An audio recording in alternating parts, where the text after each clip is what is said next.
Hey, what's up? It's your Radio Love, Deja Vu. You know we always have your favorite celebs stopping by and super duper business folks in the building. Today we have the crew from Black Box Franchising. Welcome. Thank you. All right, so we have Kika.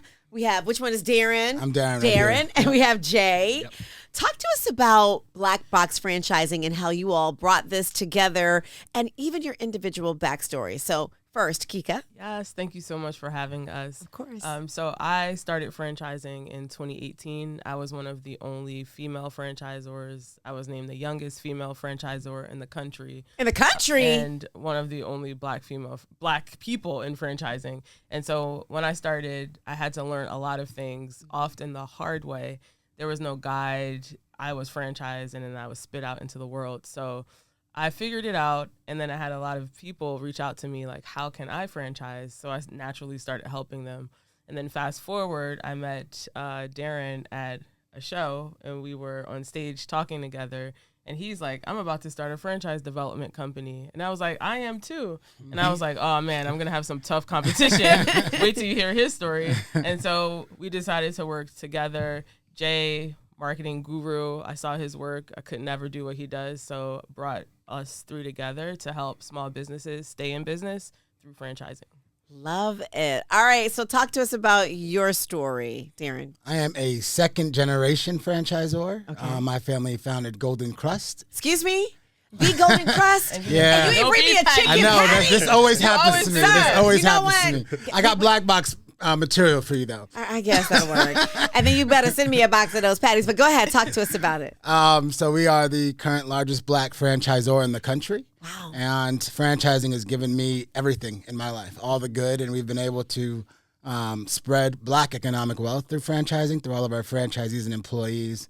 And we've got a lot of work to do in the black community, and that's why I was excited when Kika called me, and we had the same vision. So we got together, and we have a powerful team here. That's amazing. And Jay? Yes. Next time we got to start with me because this story is phenomenal. Yours is too. Yes, it is. Absolutely. I've worked in franchising over 15 years, which has been exciting. But my first launch into being an entrepreneur was to be a franchisee. So franchisee. So you have a whole other perspective as well. Absolutely. So Okay. from a franchisee perspective, I've owned a fitness center for the last 7 years. During the COVID timeframe, I actually started a consultant business where I was using franchise-like concepts to help save a lot of businesses that were actually closing. So funny enough, that was my introduction to really understanding that franchise concepts and tools are what work. When I got with Kika and Darren, which I appreciate that she loved my marketing, it just naturally made sense to me to bring like the franchisee perspective. Also was able to like operate it, scale it, and sell it. So that's where I'm at here. Wow. All right, so let's start from the beginning. Let's start from the very beginning. Okay, Sound of Music. When we're talking about starting a business, what are the pros and cons of going into a franchise network? I'll start with the pros. Maybe you can do the cons. Okay. So the pros, you're able to scale without using your own money. You're able to scale your brand and have help. Owners who are invested in your brand, and they're able to work within it and help it scale much faster. So when we talk about building a brand, building generational wealth, it's hard to do that with 1-2 company-owned locations. It's a greater effect if you have people around the country helping your brand grow. So definitely brand exposure is a big pro, and the ability to just generate wealth is the second biggest pro.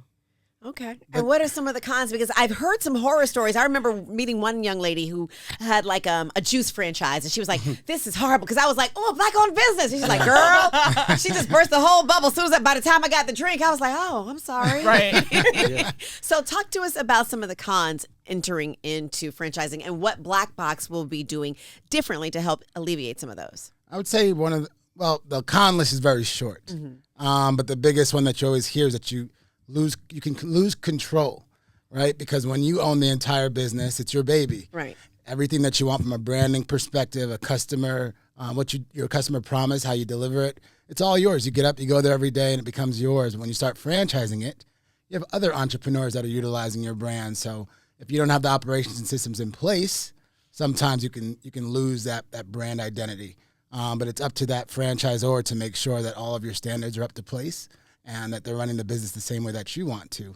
That's one thing that we've certainly been imparting on our franchise clients that are coming through, and we're helping them get all those systems and brand standards in place and letting them understand how important it is to uphold them. So I would say losing control of your baby and spreading the love is one of the biggest quote-unquote cons, but oftentimes it really is a benefit. It really is a benefit. Okay, so if I have my company and I'm wanting to have it franchised out, then that's when I come to Black Box, or do you guys already have companies set up and then you're trying to get the clients, or is it both?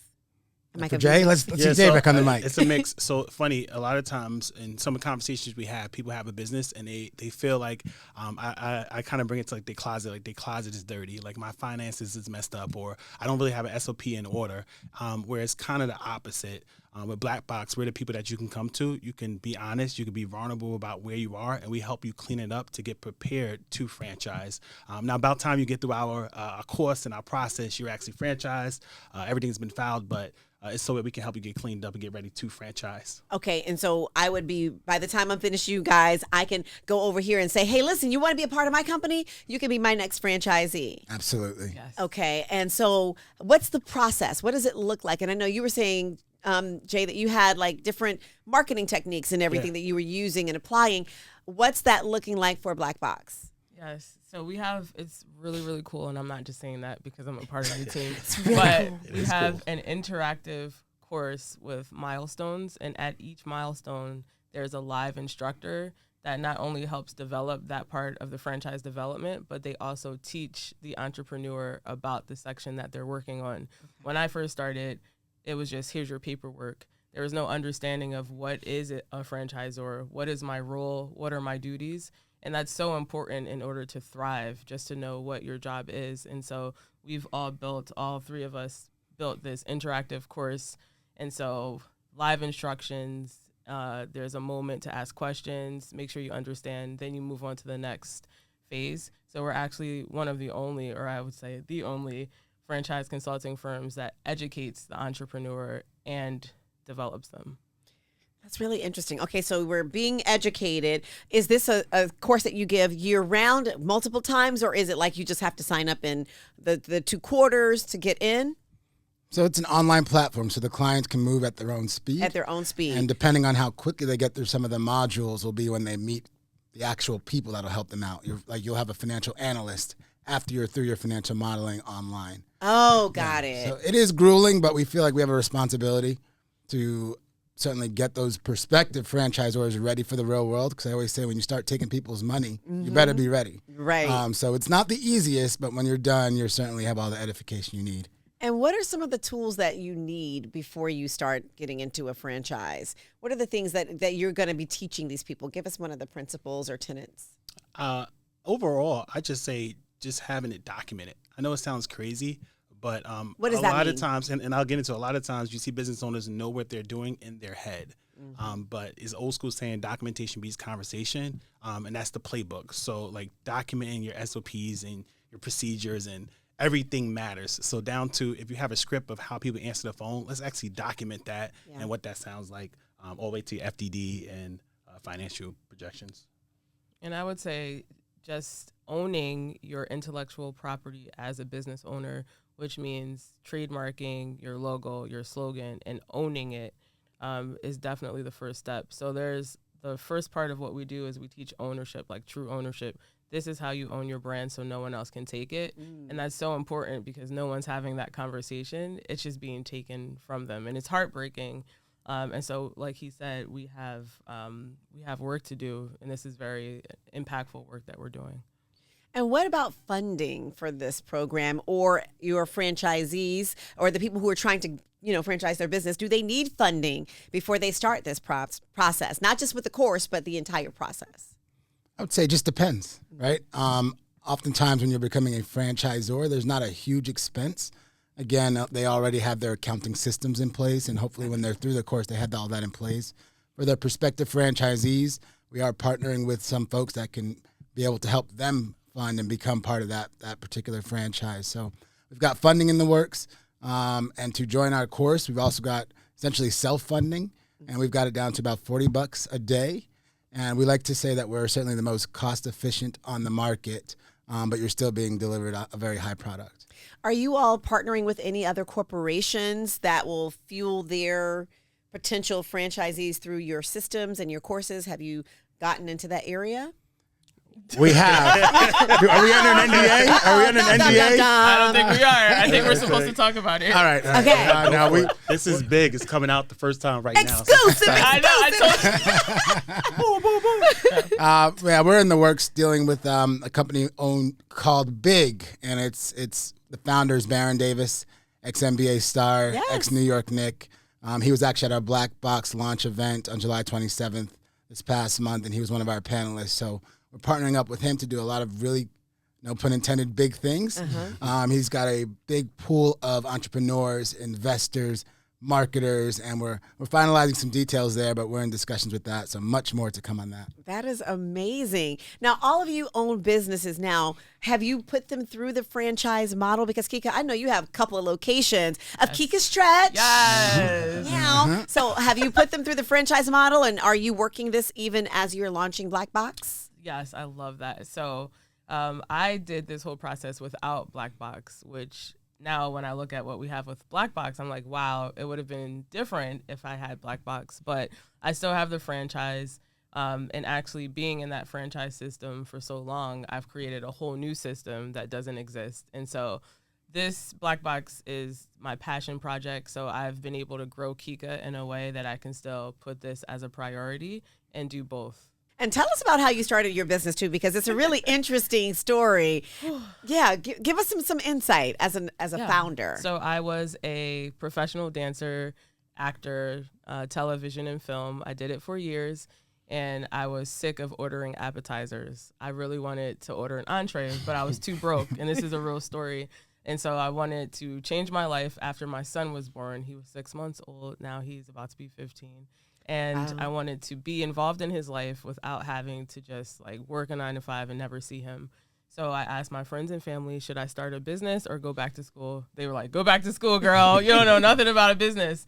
But I took it as a challenge. The first year, I just read every book on business. I educated myself how to start a business with no money. There are books out there that tell you how to do that. I love the For Dummies courses. Exactly. Yeah. And I just started, I used my dance training. That became the Kika method, the stretches I did on my own. And I helped create the assisted stretching industry. And so, yeah, it turns out I wasn't crazy. Shout out to everybody who thought I was. And shout out to me for believing in me. Hey. Can I add one more point really quickly? yes, Just because absolutely. you asked about us still being in our businesses. It's important because I like to say with Black Box, we're not Google warriors. A lot of folks that have franchise development firms have never been a franchisor. Yeah. Really? Yes. Yeah, they haven't been good. franchisees. It's straight Google, spit out the information. But there are so many intricacies in franchising, and we call our clients Black Box family. We've got a chat. And they ask us questions all the time, basic questions that we just, basic to us because we're involved in there. So it's important that you stay very close to the business that you're dealing with. So we have real life franchisees. We have real life issues. We have real life success stories. Right. So we've been through it and we continue to live through it. And I think it's important that we stay close to what we're preaching. What are some of the issues they've run into? Because we want to be, point blank, transparent about it. What are some of the things that franchisees have had issues with, maybe that you guys have helped to solve the problem, if there's anything?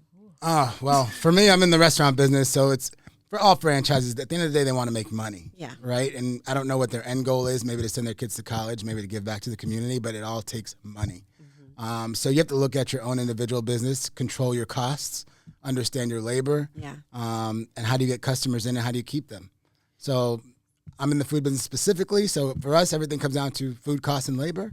But every business has the middle of their profit and loss statement that needs to be taken care of. But franchisees always want to make money. I want to add, not necessarily specifically to franchisees, but to speak specifically to small business owners, because that's one of our markets that we deal with. They want to expand and they want to grow, like Darren said. But unfortunately, in our community, we're not necessarily taught what franchising is, and we're not really taught that that's an option. Right. So I think it's more so just raising awareness that, hey, franchising is an option. This is a route that you can go. These are the benefits, and this is how you do it. So I think that's a huge point for what Black Box serves for as well. Are there any industries or any businesses that you would say, okay, listen, this just doesn't look like it's a good fit for franchising? And if so, I talked to a couple and I said, no, we can't do that. We can't do that. But what do you do with that entrepreneur, that owner? Are there services? Do you help develop them, or do you just say go back to the drawing board? And, you know, I always say, like, Black Box helps develop franchises, but we also help develop small businesses. So even if you just want to know how to scale your business or know what it means to be a business, I would say go through the course, because you're going to learn all about business, how to scale it. And it's so essential that we understand scaling systems and processes, because all these systems have been built already, and we're just out here trying to figure it out. We don't have to try to figure it out. This is the sauce. Study it, learn it. This is how you scale. So everybody should honestly go through the Black Box course. Everybody get in there. But no, there's so much that we don't know. Yes. Yeah. There's so much information. Again, I was just talking to another founder, like, we just put out our shingle and we expect everything just to, all right, I'm here, I'm in business. Here are my sales. Where are you? There's signs too, though. You'll be in a business and you'll have customers that'll come up to you and ask you and say, you should open up this here. Those are called franchisees. But so you'll have signs to it too as well. Yeah. And how long does the actual process, I know you said the course is, however, at their own pace, but from taking the course to launching to the franchise, about how long of an investment time-wise am I making? We're right around 90 to 120 days. That's not that long. No, the only tricky thing is, and I'm going to get too legal here. He's a lawyer by training. I'm also an attorney by training. Okay. But the franchise disclosure document, which is the most important document in franchising, depending on which state you want to sell in, will determine how long that final piece takes. But that's at the very final stage. Some stages require government intervention to review your contracts. Others don't. But for us, in our process, about 90 to 120 days. And how hard is it to actually scale? If we're going to do a franchise, and I have one here in the city, but what if I want to take it out of state? How technical and how difficult is that? Depends on what you're selling, but once your distribution is in line and in order, it's not that difficult because you're handing them the playbook, right? You've got a design and construction manual so they know where to get all the materials from. You've got recipes or standard procedures. You're literally handing them the playbook. But as a franchisor, you need to make sure that your distribution is set up. Yeah. Right. So if you're selling arts and crafts, you need to make sure you've got a distributor out there for your franchisees so they can buy the things that you require them to buy. But as Kika said earlier, it's their money, not yours. Right. And that's the beauty of expanding, because they are their own entrepreneur. So they're paying you to put up your sign, your logo, and take advantage of your brand equity. But you just need to make sure that your distribution is certainly set up. Do you allow or tell the founders to allow for flexibility within their franchising? Like maybe certain regions might sell a particular kind of ice cream because this is big in that area. Do you encourage that kind of stuff, or what would you advise? I can speak from a franchisee standpoint. Again, they give you a playbook. You'll hear that a lot of times, but you can color, your own flavor inside there, your style. And you want that. That's how you bring it to life in your culture and your community. It's just a playbook, and what that means is that you got less of a risk of failing, and that's what's most important. I think there's been a huge birth of entrepreneurs over the last few years, which is great. Same exact time, the first route, or one of the first routes that I personally recommend, is become a franchisee. Learn the game first. Really? And that's what it does. To teach you, and that experience, so you have the different purview of it all. And to minimize the opportunities of you failing. Yeah. I love it. This is so interesting. Can I just drop some numbers as Come far on. as so there's a little over 33 million small businesses in this country. There's a little under 400 of those that are franchise brands. Wow. McDonald's, Subway, Kika Stretch, Golden Crust. You better put it up there. Shout out. McDonald's, Subway. Out of the 33 million, there's less than 400 that are franchise brands, which means there's so much room for entrepreneurs to become a franchise and enter that industry. Out of the 400, less than 1% are Black-owned franchise brands. Wow. So you're looking at 2 people from the 1%, and so that's what we're trying to share and educate everyone. There's still room for you. We got you. Like, this is, it's almost like AI. Like AI, there's so much opportunity. There's so much opportunity in franchising because no one's doing it. People are just killing it in franchising and not sharing the game. We are. Those numbers are startling. And to think that, you said out of the 400 Black-owned brands, Out of 400 period. in the whole country. less than 1% are Black-owned. Yes. Good night. Yeah, that's crazy. We got to get down with Black Box. Yeah. For real. All right, so before you all go, give me a hustler's tip. Give me something. If I'm a business owner or just someone who's trying to figure out things, give me a tip that would help me in industry, in your business, as I'm building. Give me something. I would say build with clarity and know what you're building, and have that goal and work relentlessly every day to get to it. Whew, that was good. Okay, so I would say when looking for customers, like how you said, do you partner with corporations? Like, try to find the highest fruit and attach your brand to it, so you have a pool of customers and you're not out here trying to pull one customer, two customer. What corporations, what government agencies need your products or services? Attach yourself to that and just let them stream customers your way. Easy. Yes. Now, how do you attach? That's the question. Right. But that's good. Networking, meet people, get outside. And if you have something that is valuable, they'll see it and they'll want to do business with you. I love it. Mine's is simple. It is more so personal. Like I always say, you have to be it before you it. So work on being it. So even if you're inside of a local, grocery store and you're just doing a small role, if you want to be the manager, start acting like the manager. If you want to be CEO, you got to start to be the CEO. If you plan on growing a business to a national platform, you got to be comfortable to get your point across at a Deja Vu show. So you got to actually start working on those things in advance, so that when you get your company there, or so that when you're a leader, you're prepared for it. Act as if. Yeah. It's already happened. Got the chills. It's already happened. Y'all, thank you for stopping by, and tell everybody how we can reach you. At Black Box Franchising is our Instagram, at Black Box Franchising, or www.blackboxfranchising.com is the best way to check us out. And we can't wait to hear more stories of success. Thank you. Thank you so much. Thank you. This was awesome.